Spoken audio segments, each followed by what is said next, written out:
Hi, and welcome back. Interview number 2 with Dr. Ron Muller. And last time we talked about epistemology, and I asked him if we can do 3 interviews, one on epistemology, one on teleology, and one on nature. And I have learned that even when we're not recording, we get into some really interesting conversations, and I love the way he thinks and processes things. And so, welcome back, Dr. Muller. Oh, sure. For interview number 2. It's A great lot of to be people don't here. even come back for the second one. After the first one, they just say, I'm out of here. All right, so teleology is a term, was that created by Aristotle, or it basically is the end, the purpose, the meaning that something has. Right. And there's so many different directions that we can go as far as instinct, free will, Yeah. God leading us to our end. Oh, sure. And so Beautiful just kind of your overall thoughts on teleology. Well, before we start teleology, firing away. does come from the Greek, and it's the idea of the study of the ends or purposes of things, and whether or not there are long-term goals written into the nature fabric of reality that is striving for fulfillment there. Mm-hmm. And of course, with Aristotle, we especially see this with living things. Every life form, every type of life has its own program that is trying to express and get together to grow up and be an adult dog, cat, frog, whatever it is, that is naturally implanted and part of its unfolding development. Yeah, involuntary. And so things are, anybody with a brain is going to say, yes, things are being directed. Sure. We can't necessarily say who's doing the directing, but like you say, a tadpole is always going to turn into a frog or a toad. And then the other thing is, 30 minutes from now, I'm going to start getting hungry. Yeah. I didn't ask for it. And 5 hours from now, I'm going to start getting tired. I didn't ask to be tired, but there's something in my body that's directing me towards sleep or eating or using the restroom that I didn't ask for. That's right. Well, it's true that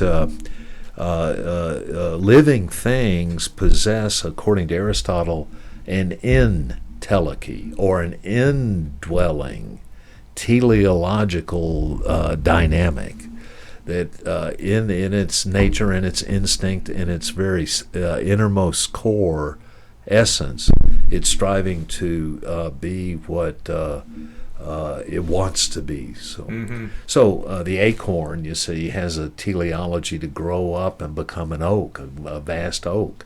The puppy grows up to become the adult dog.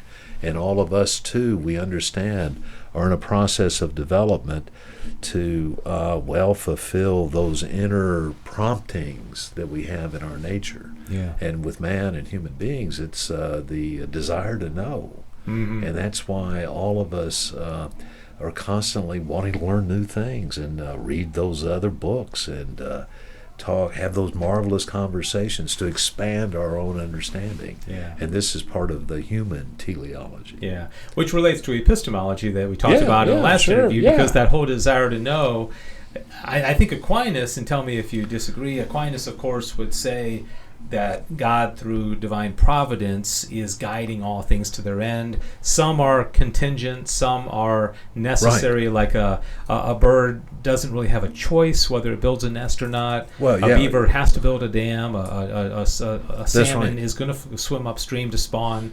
And so I tell my students when I teach that probably, and again, agree or disagree, more than 99% of the operations of the world are necessary and not contingent, right? Most of the world is just happening without any kind of sense of directedness on its own. Would you agree? Okay, but now that's kind of to bring a couple of things together there. But what we're saying is that naturally that God has made the natural world and given it these tendencies to form and develop through the movement of time, you see. So that's where the puppy comes into existence, and God has put in it the mechanisms to grow up and develop into the adult dog and to achieve its final telos or goal, like this. Mm-hmm. Now, and you're right that the animals don't possess free will, though. they can't act in a way that's at variance with those instinctual promptings that they have. The carrot can't do anything on its own either, you see. Yeah. Plants and animals are determined, so to speak, by their natures, like this. Yeah. Now, human beings are different, though, because we have, as part of our makeup and constitution, the ability to decide and to think and go our own way. The whole truth that St. Thomas sees is that God has given us this reality of freedom because it's so beautiful when it's lined up for the sake of the good. Mm-hmm. And it's just, that's where you get the Mother Teresa's and the saints and John Paul and, well, St. Thomas himself. The way in which we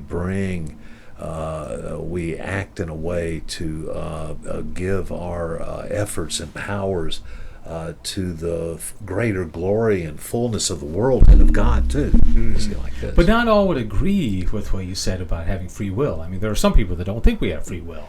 Some people say the intellect and the will are the same thing, and we're just kind of moving along, being kind of like the bird flying south or building the nest. Yeah. We're just doing what God has programmed us to do, right? That's right. Some philosophers say that, and some people think the Earth is still flat, and some people deny that we landed on the moon, and some people think that Dr. Fauci is right. Had to throw that one in there, did you? It's like the fact that there's a lot of opinions is all kind of interesting and everything. But, as what we were saying earlier, we've got to keep our eye on the ball, and we look at human nature.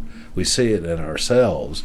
And I would say it's a real tough call to conclude that you don't agonize about decisions, that you realize the importance of going to this school or that school or moving or whatever. I mean, to be human is to constantly be confronted with choices, and to say that there is no free will or we do it automatically just doesn't work. Yeah. Now, isn't it true that even Aristotle, whom Aquinas leaned on so heavily, didn't believe that we were being directed towards a final end that was supernatural, right? That it was just kind of more of a temporal teleology, right? And it just kind of ended in the grave, and we hope we had a good life, but it makes a big difference to know where we're headed ultimately, right? Well, of course. But regarding Aristotle, the thing is that this discussion unfolds in the context of what you mentioned earlier, the matter-form distinction, the hylomorphism, it's called, matter and form. And Aristotle, I think, is a genius, and St. Thomas followed him, and I think it's one of the most marvelous things that he's written, is about how the human soul has its dynamic. It has its properties. It's ordered to do many things, beginning with animating the body. Mm-hmm. You see, the life principle is what makes all of this matter come together, get organized, function together like this. And that's one of the dimensions, or one of the powers, or the faculties of the human soul. But even the soul or the spirit in a dog or a cat does the same thing, only it's working to make a cat's body or a frog or a dog like this. Now, with the animals, with respect to the animals, their life principle, which does have their teleological end in mind, or seeking to achieve that end, with regard to the animals, it's like to grow up and to be an adult, and once you're there, that's kind of the end of the story for an animal, because the animal doesn't have a further purpose beyond just getting enough to eat and being healthy and staying alive. Yeah. But human beings do, you see. I mean, my soul is keeping me alive, thank goodness, you see, and it's carrying on digestion and respiration and things like this. But it's all happening at a lower level, that it's not kind of a constant mental process in my mind. No, while it's digesting lunch, I'm talking about philosophy and ideas, you see. And that's what, in humans, distinguishes us from the animals. Mm-hmm. When Aristotle came to this, he said, well, look, if the soul just exists to animate the body, then it's hard to imagine that every Colonel Sanders chicken goes on to eternal heaven or something. Yeah. But with regard to, because there is no further purpose, it's kind of achieved its goal in existing. But with regard to human beings, we are made to grow ever more in knowledge and goodness and truth, and to learn about God and understand that the soul is ordered to something greater than just animating the body. Mm-hmm. Okay, that would be what I would say there. Yeah, with Aristotle. Yeah, now, but those people you mentioned before will say that no, it doesn't. All we are some vast constellation of matter. Matter is just stuff. It just happens to be organized this way. When you die, it's all over. There is no teleological end. And that's, I think, ridiculous myself. And it really determines what kind of a person you are. Because a person who is living, and I think, you mentioned Fauci, I think even the way people handle pandemics, the way people handle their health or the prospect of dying, the how they see that question of purpose and end changes everything. It's a it's we're ordered to that we're ordered to understand kind of the ultimate meanings and reasons of things and where we fit in the picture. It's a real kind of a loss, a real tragedy, I think, for someone to just think that they exist to keep eating and enjoying the pleasures of the body. Mm-hmm. You see, I mean, those weightlifters that have the big muscles and everything, and they don't have an idea in their head. I mean, that's not the end of human existence.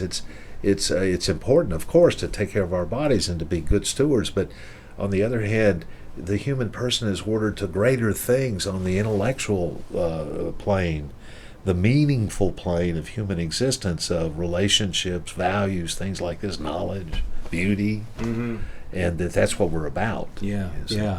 And forgive me, I have a bit of ADD and my mind kind of goes in different directions. I never know what I'm going to ask next, but one thing that's interesting about human beings is that we progress. For example, the buildings that we're building today are not like they were 1,000 years ago, but the ant pile is exactly the same. The ants don't create new and better ant piles. The bees are building the same hives. But we're always thinking in moving towards something bigger and better. Well, and because we understand the idea of value and improvement for people and taking them out of poverty and having social systems set up so that we can all have enough to eat and not only live but live well. This is what Aristotle's about in the Nicomachean Ethics, that it's not enough just to survive, but we want to make the world a better place, and that's clearly what our faith teaches and what philosophy teaches. And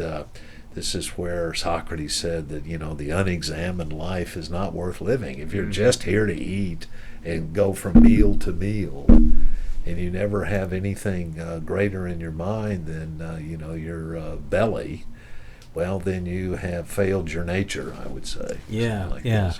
One of the examples I use when I teach the Summa to high school kids is I use the example of a boomerang, where God kind of throws us out like a boomerang, and the purpose of that boomerang, if it operates properly, is to come back from whence it came. Sure. So God, throws it out, and then if it all goes well, it comes right back to God. And I guess that's that whole Exodus. No, that's right. Yeah, it's like God created us for a cosmic purpose, for an eternal purpose, to be, how do we say in the Catechism, with Him in eternity and all happiness.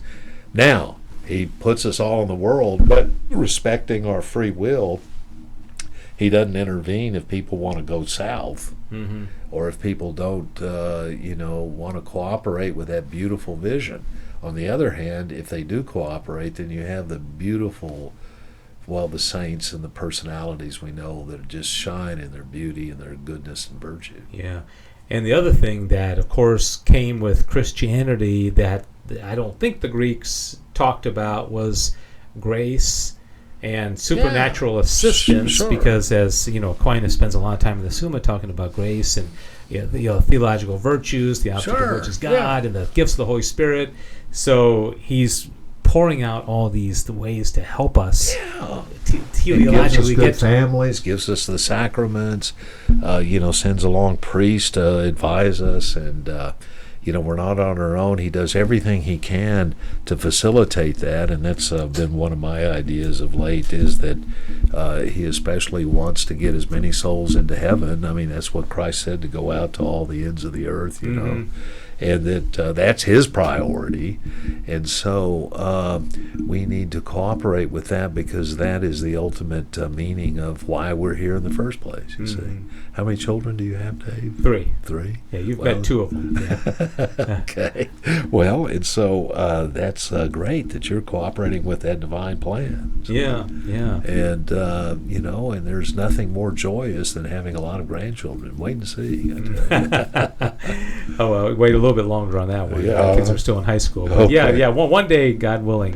What do you think of the word instinct? I often don't like that word, because instinct almost makes it sound like there's nobody kind of directing that. No, it's automatic. When a bird flies south in the winter, they'll say, oh, that's instinct, but that doesn't seem to there's no cause to that. Well, the instinct is the cause, and that's what we do, because we can't see into the inner workings of the bird, and so, well, why does it? Well, it does it by instinct. He said, well, what is instinct? Well, it's what it does. Yeah. It's like it's just a name for the mystery of how the life principle can organize the body, and why the birds fly south. It's not because they're smart. Yeah. It's not because they understand. They don't look at their watch and say it's time to migrate. They just do it unknowingly, like this. But then that also is one of the big arguments for St. Thomas, that when we see things happen like that in an intelligent way, with the birds, it's to escape the cold winters, but they're acting without being intelligent agents themselves, then there must be a power that has put into them, call it instinct if you like, call it the dynamism of the nature or something like that. That is the reason why it happens, but it's not because the birds or the chickens know how to do it. You see, like this. Would you? I'll tell my students also that, hey, if you and I are talking and an arrow comes flying between us, neither of us would say, interesting. No, we'd immediately say, where the heck did that come from? Well, who shot that, right? Right. And wouldn't you? Don't you think that it would be better for us to train as people, when we see a bird, we shouldn't just say, oh, there's a bird. We should say, who's directing that? I mean, that's right. Yeah. Where did that come from? I mean, no, that's right. No, it's like the animals are marvelous. I mean, they're just phenomenal, astonishing, mysterious realities. And how they do it is just enough that, we have all those nature shows on TV, you see. And it is fascinating for us, because we don't understand how it all happens that dumb chickens can make an egg a day. That's one of my latest ones. Like, how does that happen? And they do it, you see. And this is not because of them themselves or their instincts, but because of the Creator who has made them in this way and given them these mechanisms for success. You see. Maybe the issue that is, I guess, really plaguing our culture today is a lack of awe, a lack of kind of asking those questions. Well, that's why I hate the word instinct, because it doesn't. It's a throwaway word that doesn't. You need to peel that onion back another layer. And say, I know. I do know what you mean. You see, this is. I get sometimes a chuckle at some of our psychology students. You see, because they're studying psychology. Well, what are you doing? Well, we're doing experiments with rats. Well, how does that help us understand the human psyche? And somehow or another they think that understanding that rats do these things instinctually or automatically helps us understand persons. Come on, that's ridiculous. But the thing is that on this point, we can see that we too have instincts. If we hear a noise, we turn around, or you slip on the ice, you put your hands out. I mean, because our souls, our life principles also have instinctual elements. I mean, we instinctively put our hands up, if something's in the air or about to hit us or something like that. But it's not exclusively instinct in the way it is with animals. Mm-hmm. Yeah. Now, I keep thinking about my cat, Dave, because she loves to purr and come over and see me and get petted, and this kind of thing. And I keep thinking that she likes me. That she appreciates me somehow. She's a dog, maybe, but not a cat. But I think she does it completely out of her instinctual reactions, you see. I mean, and I still pet her because, I find it fun, but I humor myself to think that she really likes me because she hops up on my desk, things like that. But some people would say that about humans, too. You're nice to your kids because you really want them to turn out well. I know, but you've been listening to these people that say things too much. You see? You've been listening to everything they say, but... and that's right, they will. They'll say all sorts of outrageous things. Yeah. Let's, related to teleology, talk about the first two proofs for the existence of God. The fifth one, I think, is so obviously teleological in my mind. The fifth proof, the great designer, intelligent design, that's kind of a no-brainer. But the first two very much connect as well. And some people are not very convinced with the unmoved mover, uncaused cause. Relate to that to all this topic, and whether you think those two proofs continue to hold water. Oh, I think so. I think they're splendid proofs. Now, there's issues that are sometimes raised about the exact meaning of God in those proofs, whether St. Thomas is saying too much when he says everyone knows that this is God, and does he mean the theological God of Christianity, or does he mean the first mover God with a little g of philosophy? But that just both of those are based on that principle of sufficient reason, and we've already talked about that. But I believe it's the first way, or maybe I'm trying to remember the second way, the one that's based on motion. Yeah, I think that's first. That's first, right? Yeah. Motion than cause, right? Yeah. Well, in terms of motion, he means the second way is the one that's based on efficient causality, which is just simple motion, moving an object across the table. Because if the object is not self-moving, if it doesn't have the power of self-motion, it will stay motionless, right? Mm-hmm. Yeah. Because you can only be in motion if you are capable of self-motion, or you are placed in motion by something else. Yeah. So, Dave, if we look around and see the moon going around the Earth, we can ask, well, is the moon a self-mover? It's the man in the moon, Dave. Is he moving around the Earth? Or rather, is the whole moon being moved by something else? And the answer is? It's being moved by something else. Yeah. It has to be. Yeah, and so it's the gravitational movement of the Earth and the sun and all of this. And those cause the moon to move. And so we have an explanation of its movement. But then the question is, well, what causes those things to move? And then that's when we go back to in astronomy and cosmology, into galaxies and galaxy clusters and great phenomenon in the cosmos. But galaxies are not self-movers either, are they? Yeah, right. And in fact, nothing in nature is a self-mover that's not alive, at least like the animals. See, the animals are self-movers, or they move themselves. Yeah. And most people, they're just thinking of themselves. They think nothing's really moving them because they're, if I want to move into the kitchen, I just kind of move, and nothing's moving me. I'm moving myself. But then you could say that the soul is moving the body, or what have you. A lot of philosophers just did not believe that the world ever came into being, right? That they just believed that it just always existed. Correct. Which I think is what Thomas, I guess, borrowing from Aristotle, would have said is impossible, because you just can't go back to infinity of all these movers or causes, right? That's right, because the infinite regress of causes. This is moved because of the one before that one before that, and that, back and back and back. There has to be somewhere in the sequence a mover that can move itself, because otherwise they won't move at all. Mm-hmm. They won't be in a state of motion.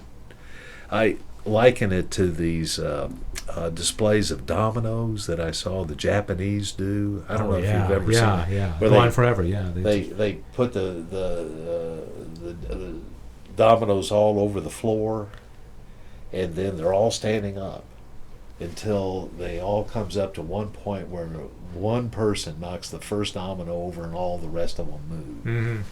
Well, I asked the students, well, look, if we wait long enough, won't one of those dominoes move itself, flip itself over? And they say, well, no, because dominoes are not self-movers. Mm-hmm.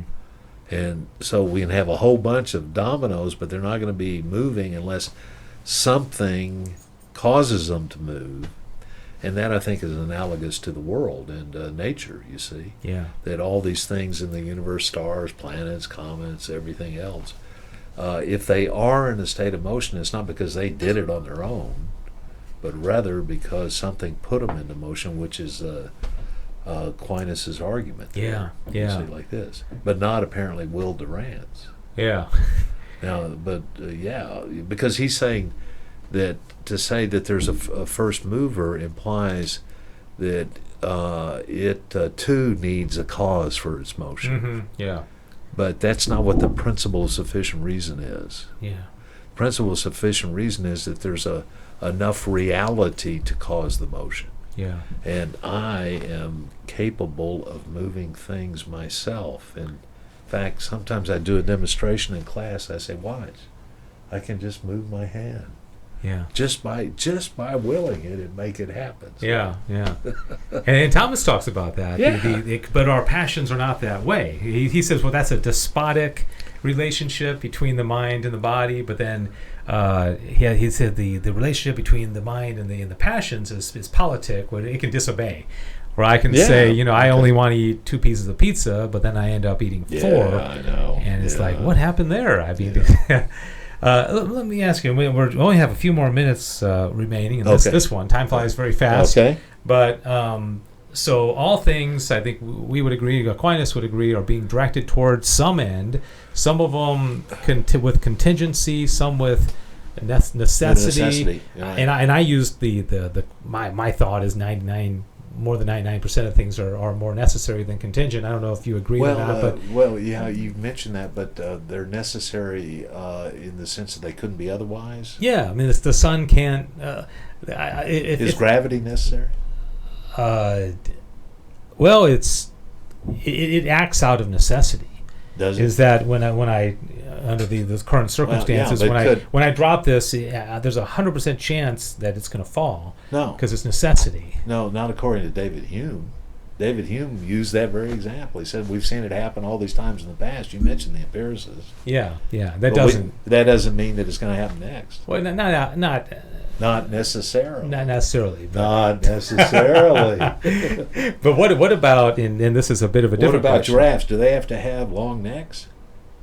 Well, it's part of their nature. Oh, it is part of their nature, but do they have to?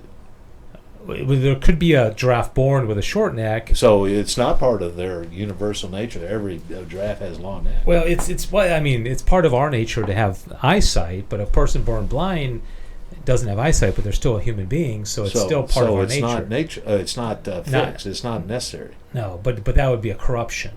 Yeah, right? Yeah, but it's not necessary. No. I mean, or being a certain height or a certain hair color or eye color, none of those are necessary features of human nature, right? To have reason would be necessary. That's right. Yeah. Right. Then would that be and to have will? Right? Yeah. Let me just ask you this question: is it necessary in human nature to want to be happy? Yes. Okay. And to pursue the good, right? Well, we'll have to get Dr. Fauci on the phone on that. Well, no, I think when Aristotle and Aquinas say we don't have free will in relation to pursuing the good, right? Because we have to. If I remember, and you may be thinking of a different place, but I think what I remember is that it's the formal object of any act of the will to choose the good. Yeah. That we can see that any choice is because A is better than B. And if we chose B, then that's because we think that we're getting more good out of B than A. Right. Say like this. But that's kind of like just a technical description, though. Because, I don't know, Dave, you think these Satanists are eager to do the good? Well, I think, because this question comes up in our class quite often, I would say that they perceive it as good. They perceive because if there wasn't something good in it, they wouldn't be drawn to it. That's true, but do they do it because of the good, or they do it for devilish reasons? Well, those could both be true. They could be devilish reasons, but they could also be. This was the whole issue, as to whether people ever do evil things on purpose. Yeah. Do you think that ever happens? Well, I'll answer with an example. I use the example of a woman getting an abortion, and I would say that there's always some perceived good that maybe it's freedom or economics or her boyfriend won't dump her. Right. There's some good, that she is pursuing. Now, obviously, objectively speaking, it's sinful and it's evil. Right. But she's not. Even if she said, "I'm going to go there to kill a child," but there's some twisted good that she sees in killing a child. When you line up the pros and cons, there are some pros. Yeah. In any choice. Yeah. But my question is whether, stepping back from that fact, people do evil on purpose, knowing that, there's a good in there, but they do it for the sake of just being bad. I don't know.